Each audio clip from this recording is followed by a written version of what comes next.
لفضيلة الشيخ مفتي عبد العالم صاحب حفظه الله تعالى ورعاه، فنلتمس من فضيلته أن يتفضل علينا بتوجيهاته القيمة وإرشاداته المهمة، فليتفضل ها هنا مشكورا.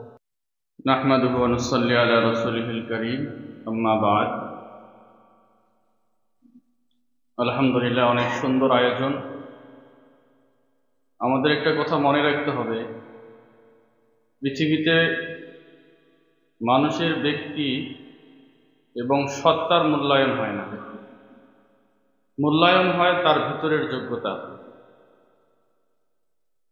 রাস্তা দিয়ে চলতে কত রিক্সা চালক, ভ্যান চালক সুন্দর সুঠাম দেহের অধিকারী, কিন্তু সে রিক্সা চালাচ্ছে, ভ্যান চালাচ্ছে, কিন্তু দেখতে অসুন্দর অসুন্দর বেটে কত মানুষ আছেন যারা যোগ্যতার কারণে মানুষ তাদের পিছনে লাইন ধরে আছে, তাদের সাথে একটু মুসাফা করার জন্য, তাদের সাক্ষাতের জন্য, তাদের সেবা নেওয়ার জন্য। যেই কাজেই সে দক্ষতা অর্জন করুক না কেন, তার মূল্য আছে। যদিও সে একজন মুচি হয়, যদিও সে একজন ছোট্ট কোনো বিষয়ে দক্ষতা অর্জন করে, এজন্য মূল্যায়ন আপনার রূপের, আপনার সুন্দর দেহের হবে না। কোনো মানুষের মূল্যায়ন হয় না, হয় তার ভিতরের যোগ্যতা। যোগ্য মানুষ যেখানেই থাক সেখানে মানুষ তার দিকে ধাবিত হবেই, তার কাছে যাবেই। একটা ডাক্তার যতই সে কুশ্রী হোক না কেন, তার সিরিয়াল নেওয়ার জন্য মানুষ চেষ্টা করতেছে কত।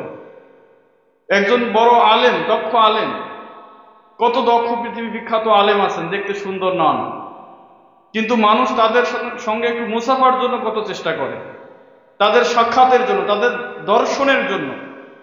ব্যক্তি দর্শনের কিছুই নাই, কিন্তু যোগ্যতার কারণে মানুষ তাকে দেখার জন্য পাগল। এজন্য যদি আমরা যোগ্যতা অর্জন না করি, পৃথিবীতে কোনো মূল্য নেই। এই যে নিতপুরের এদিকে ভালো জুতা বানায়, দেখবেন ওখানেও সিরিয়াল লেগে আছে, ওরও সময় নেই, সার্ভিস দিয়ে কুলাইতে পারে না। আর আমি যদি দক্ষতা অর্জন না করি, তো আমার কাছে কেউ আসবে না, আমার করে কেউ মূল্যায়ন করবে না।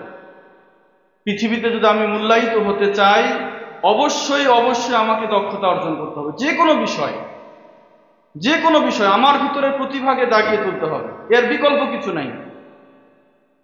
এজন্য এই আয়োজনগুলোর মাধ্যমে এটাই উদ্দেশ্য হয় যে তোমরা তোমাদের ভিতরের প্রতিভাকে জাগিয়ে তোলো।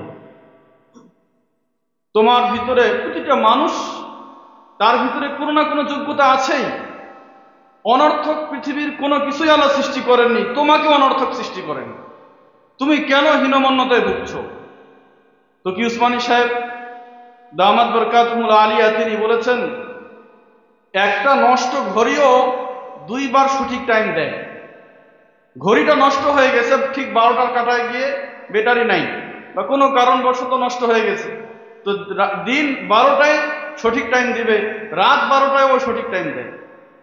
এটার দ্বারা উনি বুঝিয়েছেন যে একটা নষ্ট ঘড়িরও যদি দুইবার সঠিক টাইম দিতে পারে, তার একটা মানফাত আছে, উপকারিতা আছে।